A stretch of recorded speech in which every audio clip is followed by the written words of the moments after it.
All right, welcome to The Explainer.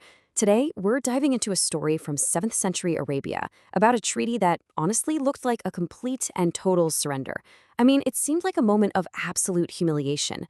But, as we're about to see, this so-called defeat was actually a brilliant piece of diplomacy that changed everything on the Arabian Peninsula. Okay, so let's set the scene. Our story kicks off with the early Muslims camped just outside their home city of Makkah. They're blocked by their biggest rivals, the powerful Quraish tribe. You can just feel the tension in the air. But then, as the Quraysh's lead negotiator gets closer, the Prophet Muhammad sees him and says these words on the slide. Right away, he knew. He knew that sending this particular guy meant they weren't looking for a fight. No, it meant they were desperate for peace. So, after years of fighting, of back and forth, the leaders of the Quraysh realized their whole strategy of using force just wasn't working. They needed a totally different plan, and that's why they sent their sharpest diplomat to try and win with words what they just couldn't win with swords. And this was the guy they sent, Suhail ibn Amr. Now, you gotta understand, this wasn't just some messenger. This guy was one of the sharpest political minds in all of Arabia. He was known for being incredibly smart, a powerful speaker, and just a master at getting what he wanted in a negotiation.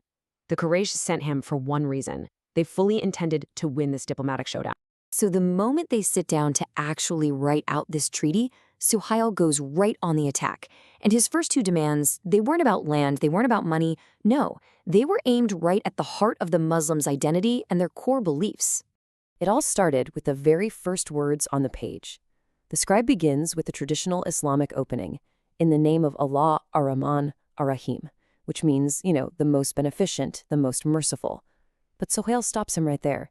He says, whoa, I don't know this Ar-Rahman. This is one of God's most important names, signifying this huge, all-encompassing mercy.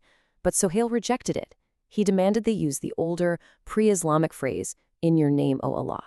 Now you can imagine, the Prophet's followers were furious. I mean, to them, this felt like he was denying a fundamental part of who God is. But the Prophet, he was focused on the bigger picture, on getting peace. He just calmly signaled for quiet and told the scribe, go ahead, make the change. He knew the substance of the treaty was way more important than winning an argument over a single word. But Suhail wasn't finished. The scribe keeps writing, this is what Muhammad, messenger of Allah, has agreed upon. And Suhail objects again, this time even more strongly. He basically says, look, if I believed you were the messenger of Allah, we wouldn't be fighting in the first place. Write your name and your father's name, Muhammad, son of Abdullah. And again, this was a huge challenge both personally and theologically. And you can bet the anger just flared up again among the Muslims. But the Prophet showed this incredible patience and foresight. He just agreed. He even took the pen himself to change the text, putting that peace treaty ahead of any personal title. This was leadership, pure and simple, focused completely on the long-term goal. All right, let's get into the final terms because the concessions, well, they didn't stop there. The treaty that they finally came up with was, on the surface, just unbelievably one-sided. It was a really, really tough pill for the Muslims to swallow. So the heart of the whole treaty was this number, 10, a 10-year truce. Just think about that. After years of constant war, raids, and bloodshed, both sides agreed to put down their weapons. This was the foundation. Everything else was built on this promise of peace. So here are the key points. That 10-year peace, that was a huge win, but the price was steep. The Muslims had to turn around and go home without doing their pilgrimage that year, which was a massive emotional blow. They could come back next year, but only for 3 days. And while other tribes could ally with whoever they wanted, it was that last term, the extradition clause, that just felt like the absolute worst part of the deal. So this clause was just completely lopsided. Here's how it worked. If someone from Makkah escaped to the Muslim community, the Muslims were forced by the treaty to send them back, even if they were fleeing persecution. But, and this is the kicker, if a Muslim deserted and went to the Quraysh had zero obligation to send them back. I mean, on the face of it, it was just totally unfair. And this incredibly difficult, seemingly unfair promise, well, it was about to be put to the test in the most dramatic and heartbreaking way you can imagine. And it happened before the ink was even dry. So the question was just hanging in the air, How could they possibly honor this? How could they send a fellow believer back into harm's way? The treaty was sitting right there. But suddenly, the ultimate test case walked right into their camp. Just picture this for a second. The leaders are all gathered. The document is right there between them, and all of a sudden this figure appears in the distance, dragging the chains of a prisoner, stumbling towards them. It was Abu Jandal, a Muslim who had been captured and tortured in Makkah for his faith. He'd managed to escape, and he was looking for safety. And then, in a moment of just pure drama, the negotiator Suhail looks up and recognizes the man.